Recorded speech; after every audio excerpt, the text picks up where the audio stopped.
ஓம் ஸ்ரீ ஆதிசேஷஸ்வரூபிண்யை நமஹ. நம்ம 19வது தசகத்தை போன ஆடியோவில் ஆரம்பிச்சிருந்தோம். நாராயணியத்தில் 19வது தசகம் தக்ஷனுடைய புனர்ஜென்மத்தை பற்றின தசகம். இதில் நம்ம பிராச்சேதசர்களை பற்றி பார்த்துட்டு வரோம். பிராச்சேதசர்களுடைய யார் அவளுடைய சரித்திரம் என்ன அப்படின்னு பார்க்கும்பொழுது, பிருத்துவனுடைய பேரனும் பிருத்துவ போல தர்மசீலனுமான பிராச்சீன பர்ஹிஸ் அப்படின்றவர் தன்னுடைய மனைவி கிட்ட உம்முடைய கருணையால் நல்ல புத்திசாலிகளுமான இந்த பிராச்சேதசர்களை பெற்றார் அப்படின்னுட்டு நம்ம முதல் ஸ்லோகத்தில் போன ஆடியோவில் பார்த்தோம். அப்போ இந்த பிராச்சேதசர்கள் இவாளுக்கு குழந்தையாக பிறக்கிறா பிராச்சீன பர்ஹிஸ் அப்படின்றவருக்கு. அடுத்த ஸ்லோகம், பிதுஸ்ருக்ஷா நிரதஸ்ய சாசனாத் பவத் தபஸ்யா நிரதா தசாபிதே பயோநிதிம் பச்சிமேத்ய தத்தடே சரோவரம் சந்த திருஷுர் மனோகரம். அப்போது சிருஷ்டி கர்மாவில் ஈடுபட்ட தந்தையினுடைய கட்டளையினால் உம்மை தியானிச்சுண்டு தவம் புறைய அந்த பிராச்சேதசர்கள் ஆரம்பிக்கிறாங்க. அந்த குழந்தைகளான பிராச்சேதசர்கள் ஆரம்பிக்கிறாங்க உம்மை தவம் புரிய. அப்போ மேற்கு சமுத்திரம் போய் அதன் கரையில் நின்றுண்டு ஒரு சிறந்த மனதிற்குரிய ஒரு ஏரியை அவள் பார்க்குறாங்க. இந்த இடத்த தான் குருவாயூர் கோலம்னு சொல்கிறோம், நம்ம நாராயண சரஸ்ன்னு சொல்கிறோம். இந்த இடத்துல தான் ருத்ர கீதையை உபதேசித்தார் சிவபெருமான். அதாவது பல பேர் கீதை சொல்லியிருக்காங்க, கிருஷ்ணரை தவிர உத்தவர் சொல்லியிருக்கார், கிருஷ்ணர் சொல்லியிருக்கார். இந்த இடத்துல ருத்ர கீதை சிவனால் உபதேசிக்கப்பட்டிருக்குன்னு சொல்லப்பட்டிருக்கு. அதை பிராச்சேதசருக்குலாம் அந்த சிவபெருமான் உபதேசிக்கிறார். இதில் நம்ம ஒன்று தெரிஞ்சுக்கணும். என்னென்னா, பலராமரனுடைய பத்னியின் பேர் ரேவத். கிருஷ்ணருடைய பத்னிகள் மொத்தம் 16,008 பேர். இதில் பிராச்சேதசர்கள் எப்படின்னாக்கா 10,000 வருஷம் தபஸ் செஞ்சு ருத்ரகீதையை அவள் உபதேசித்தாங்க.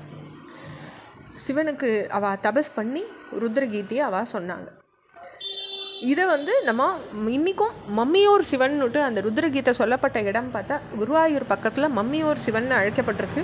அந்த இடத்துல நம்ம போனால் இந்த ருத்ரகீதை சொல்லப்பட்ட இடம் அங்கே அந்த ஈஸ்வரன் அங்கே இருக்க நம்ம பார்க்க முடியும்.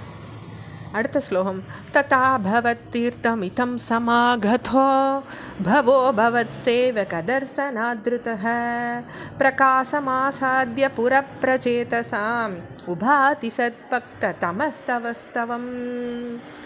அப்போது உங்களுடைய புண்ணிய தீர்த்தமான அந்த இடத்துக்கு அப்போது உங்களுடைய பக்தர்களில் சிறந்த அந்த ருத்ரர் எழுந்தருளினார் இல்லையா? அப்போது உங்களுடைய பக்தர்களுக்கான ஆவலோடு இருந்த பிரச்சேதசர்கள் முன்ன காட்சி அளித்து அவளுக்கு உண்மை பற்றின ருத்ர கீதையை உபதேசித்தார். அதாவது அந்த பரமேஸ்வரனே பெருமாளை பற்றி சொன்னது தான் அந்த ருத்ரகீதை அப்படின்ற ஸ்தோத்திரம். அதை இந்த ஈஸ்வரன் அந்த குருவாயூர் பக்கத்தில் இருக்க க்ஷேத்திரத்தில் அங்கே வந்த பக்தர்களுக்கு ருத்ரர் அருளினாருன்றது தல வரலாறு. அடுத்த ஸ்லோகம், ஸ்தவம் ஜபந்த ஸ்தமமி ஜலாந்தரே பவந்தமாசே விஷதாயுதம் சமாஹா பவத் சுகாஸ்வாத ரசாதமீஸ்வியான் பபூவ காலோ த்ருவவண்ண சீக்கிரதா. அப்போ ஜலத்தின் மத்தியில் நின்றுண்டு அவள் அந்த ஸ்தோத்திரத்தை ஜபிக்கிறா. 16,000 வருஷங்கள் உம்மை உபவாசிக்கிறாப்பா அந்த ஈஸ்வரனே அப்படின்னுட்டு பாடுறார். அப்போ உங்ககிட்ட லயிச்சு அந்த பிரம்மானந்த ரசத்தில் ஆழ்ந்துட்டதுனால இவாளுக்கு தவத்தில் எவ்வளவு காலம் போயிடுறது.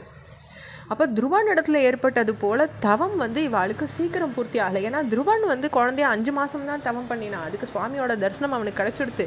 ஆனால் இவாளுக்கு அப்படி இல்லை, 16,000 வருஷங்கள் இவா தவம் பண்ணினான்.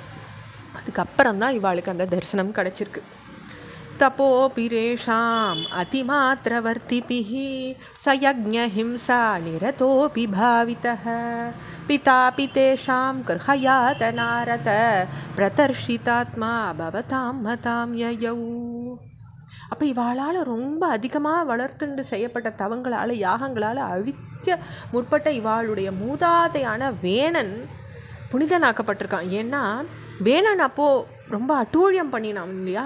அந்த வேணன் பண்ண அட்டூழியங்கள்லாம் இவாளுடைய வம்சாவளி பண்ண தவத்தால் அழிக்கப்பட்டிருக்கு. அந்த பாவங்கள்லாம் அழிக்கப்பட்டிருக்கு. இவாளுடைய தந்தையும் தம்ம காட்டில் எழுந்தருளி நாரதரால் ஆத்ம ஞானம் உபதேசிக்கப்பட்டு உம்மக்கிட்ட போய் சித்தி அடையலையா அப்படின்னுட்டு அந்த தபஸை பற்றி சொல்கிறேன். ஓம் ஸ்ரீமன் நாராயணாய நமஹ.